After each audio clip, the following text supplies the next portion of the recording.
listening to WSFRadio. How are you? I'm very good, thank you. And yourself? I'm wonderful. Welcome to the show. Thanks for inviting me. Oh, it's a pleasure. It is a pleasure, Mr. Glideascope. I love that name. And we're going to, you know what, the time always goes so fast on the show because we always have a blast. So we are going to kick it off on a high note. And I'm going to ask you a question right off the bat. How did you come up with the name Glideascope?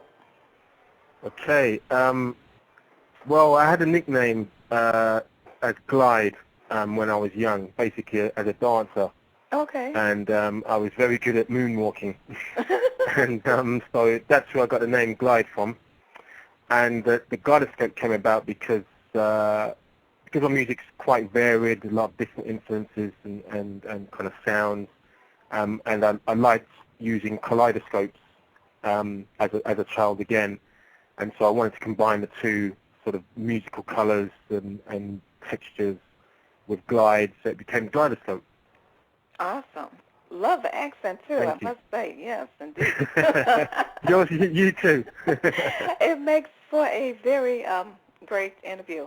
And you know what? I'm going to play. I was listening to your music earlier today, and I said, I'm going to play this song first because I love. This is one of my favorites of your music. Okay. is Alone, and I want you to tell me about the song before I play it and introduce. I think it's really smooth, it's groovy, and it has a lot of tranquility to it. So tell us, or do you want me to play it first and then talk about it? Play first and then. Oh, okay. Yeah. Well, we'll go ahead and play Alone and let everyone take a listen so they'll have an idea of what I am talking about. Enjoy. Okay.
That is so fresh.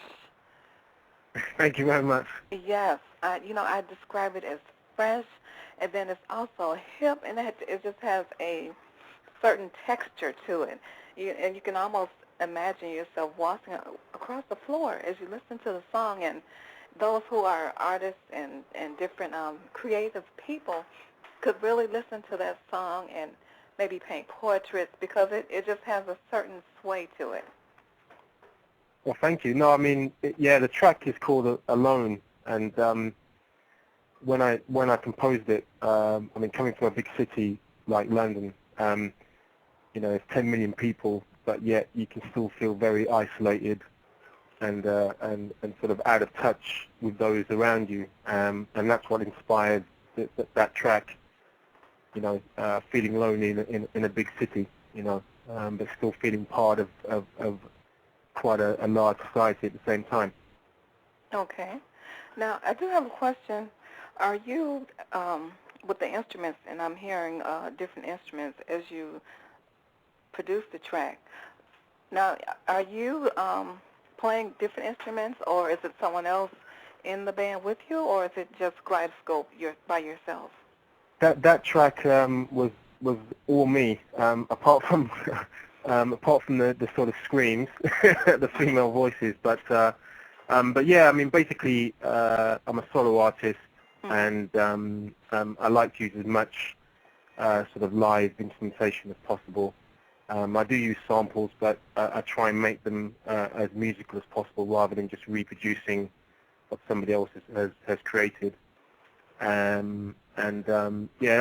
That's what I quite enjoy, just creating something different, playing with different sounds, and some of my other works where I've actually involved orchestras to play back some of my compositions to get a much sort of bigger cinematic kind of feel as well. So yeah, so there's a lot of different aspects to my music, and I'm very grateful to be here discussing it. So thank you very much once again.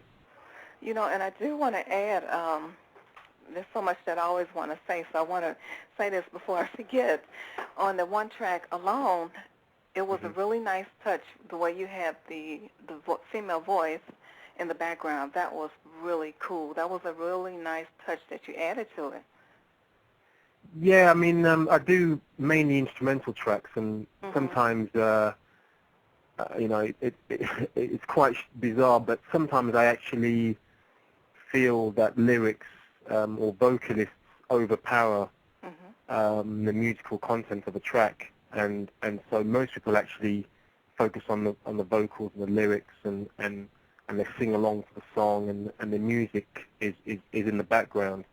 And what I've always enjoyed a lot of times is the instrumentals to a certain track, and if there are vocals, the vocalist sounding almost like an instrument, rather than just being a lead. And so yeah, that's what I try to do with Alone, kind of subtle references. She's kind of crying out because she's kind of wailing because she's alone as well. So but it's very subtle at the same time. It was a nice effect, and it really gave it just a little flavor. It wasn't too. It was just right. Just a pinch of flavor with her voice, with the soft crying in the background. That was really nice.